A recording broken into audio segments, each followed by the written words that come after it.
Hello everyone, good morning and welcome back to my channel. I hope you all are good.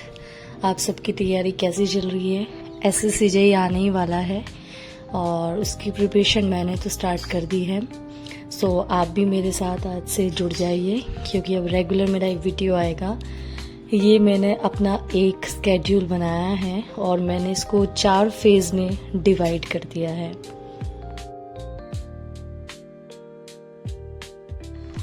यहाँ पर मैंने अपने 4 phase में इसको डिवाइड करके कुछ सब्जेक्ट्स लिख लिए हैं कि इतने मंथ में मुझे ये सब्जेक्ट कवर करने हैं और इतने डेज़ में मुझे ये सब्जेक्ट क्लियर करने हैं. सो मैंने सबसे पहले अपना बीएमसी चूज़ किया क्योंकि मेरी भी पढ़ाई काफ़ी टाइम से बीच में रुक गई थी.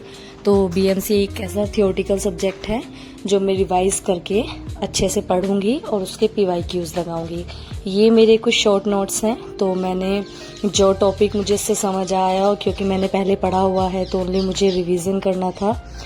कुछ लोग ऐसे हैं जो अभी डिप्लोमा या बीटेक पास करके आए होंगे तो वो सोच रहे होंगे हम क्या करें, तो ज़्यादा टेंशन ना लें. सबसे पहले अपने शॉर्ट्स बनाएं और उसके बाद कोई भी एक अच्छा सा प्लेटफॉर्म ऑनलाइन आप पकड़ लीजिए, वहाँ से किसी भी के भी आप वीडियो लेक्चर देखिए और अपने हैंड रिटन नोट्स बनाइए.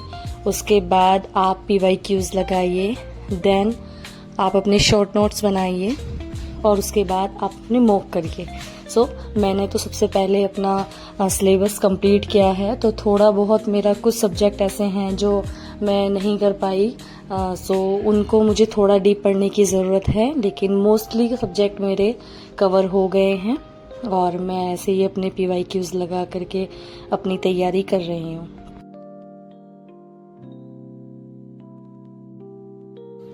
कुछ सब्जेक्ट हमारे ऐसे होते हैं कि हम जैसे याद कर लेते हैं या रिवीजन करते हैं.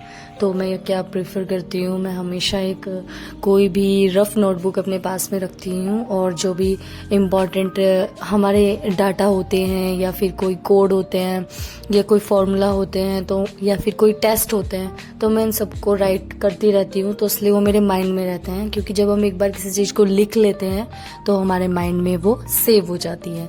सो मेरा तो यही तरीका है पढ़ने का और ये बहुत ही बेनिफिट देता है और इससे मेरे सारे कॉन्सेप्ट क्लियर भी हो जाते हैं क्योंकि सब कुछ तो हमारे याद नहीं रहता है, तो इसलिए हमें अपने आप को रिकॉल करना होता है. तो जब भी मैं अपना रिवीजन करती हूँ तभी मैं ऐसे ही शॉर्ट नोट्स को रिवाइज कर करके लिख के उनको मेरे PYQs आराम से हो जाते हैं.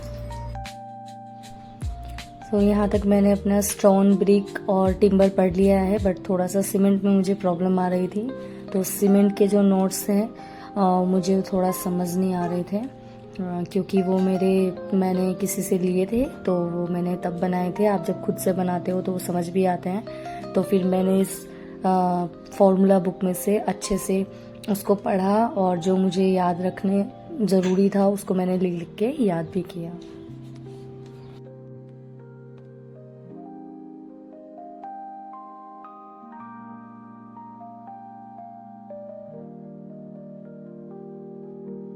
कुछ बच्चे सोचते हैं कि हम कहाँ से शुरू करें, कहाँ से ना शुरू करें. देखिए, शुरू तो हमें करना ही पड़ेगा. मेरी भी शादी हो गई है, मेरे पास भी एक छोटा बच्चा है, उसके साथ तो कितनी मुश्किलें होती होगी पढ़ने के लिए. लेकिन फिर भी मैंने सोचा कि नहीं, ये सब तो आता जाता रहेगा, लेकिन पढ़ाई बहुत ज़्यादा ज़रूरी है क्योंकि आगे जाके हमारी एज भी बढ़ रही है और एज के साथ साथ क्या होता है ना, जब हम पढ़ाई छोड़ देते हैं तो फिर उसको पकड़ पाना बहुत मुश्किल है. तो इसलिए थोड़ी थोड़ी धीरे धीरे रोज़ मेहनत करें और अब तक एग्ज़ाम भी ऑलमोस्ट आने ही वाला है. तो अच्छे से मिल के तैयारी करते हैं और इस एग्ज़ाम को करेक्ट करते हैं. रीजनिंग के कुछ नोट्स मैंने अपने पहले भी बना रखे थे तो उनको ही मैंने देखा और उनको थोड़ा सा रिवाइज़ किया और फिर मैंने उनके PYQs लगाए. और मैंने ऐसे ही रीजनिंग के कुछ नोट्स बना के रखे हुए हैं. तो उससे क्या होता है कि जब हम कुछ टाइम ब्रेक होता है हमारा, हम उसको खोल के देखते हैं तो हमें बुक उठाने की ज़रूरत नहीं होती. ओनली बुक में प्रैक्टिस के लिए उठाती हूँ. तो उसमें मैं इनको देखती हूँ और जो भी फॉर्मूले हैं या उनको करने का तरीका कैसा है तो एकदम माइंड में आ जाता है और उसको मैं लिख लेती हूँ.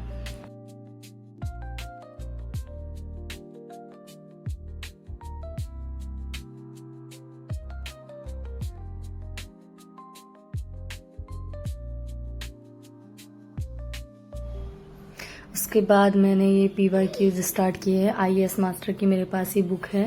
सो मैंने फिर इसमें 2019 से लेकर के 2025 तक जो भी मेरे PYQs हैं वो मैंने रिवाइज किए, उनको प्रैक्टिस किया। और ये बहुत अच्छी बुक है, इसमें आपके कॉन्सेप्ट भी क्लियर होते हैं। और मैं क्या करती हूँ कि कुछ जो हमें नए वर्ड्स या नई लाइनें कुछ नोट्स मिलता है तो मैंने एक नोटबुक बनाई हुई है, मैं उसमें उसको नोट डाउन कर लेती हूँ। क्योंकि सिविल इंजीनियरिंग एक ऐसा सब्जेक्ट है कि इसमें आप कितना भी पढ़ो, कहीं से भी पढ़ो, कुछ ना कुछ न्यू आपको मिल ही जाता है। तो उसके मैंने PYQs लगाए हैं। कुछ क्वेश्चन जो बहुत ज़्यादा मुझसे हो नहीं पा रहे थे या फिर बार बार रिपीट हो रहे थे तो उसको मैंने स्टार मार्क कर लिया है, ताकि बार बार मुझे उनको पढ़ने की ज़रूरत ना पड़े। और जो जिसमें प्रॉब्लम आ रही है मैं उनको एक हफ्ते के बाद देखो और उनको रिवाइज करो। आज का टास्क मेरा कंप्लीट हुआ और मैंने टिक कर दिया है। उसके बाद लगी थी जोरों की भूख और फिर सोचा कि थोड़ा सा स्नैक ले लिया जाए, तो फिर थोड़ा सा चाय और टोस्ट बनाए मैंने और उनको एंजॉय किया और फिर वापस से अपनी स्टडी में लग गई। इसके बाद मैंने अपना एक एग्रीगेट टॉपिक था वो बचा हुआ था, तो मैंने इससे पढ़ के थोड़ा सा मुझे उसमें समझ नहीं आ रहा था तो मैंने इससे पढ़ के उसको क्लियर किया।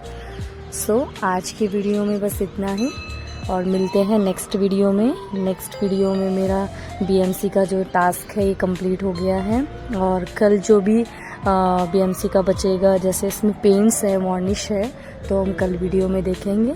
सो आपकी तैयारी कैसी चल रही है मुझे कमेंट में बताएं और अपनी भी कुछ ट्रिक्स मेरे साथ शेयर करें ताकि मुझे उससे कुछ हेल्प हो सके। सो तब तक के लिए अपना ध्यान रखिए। Thank you, take care, bye bye.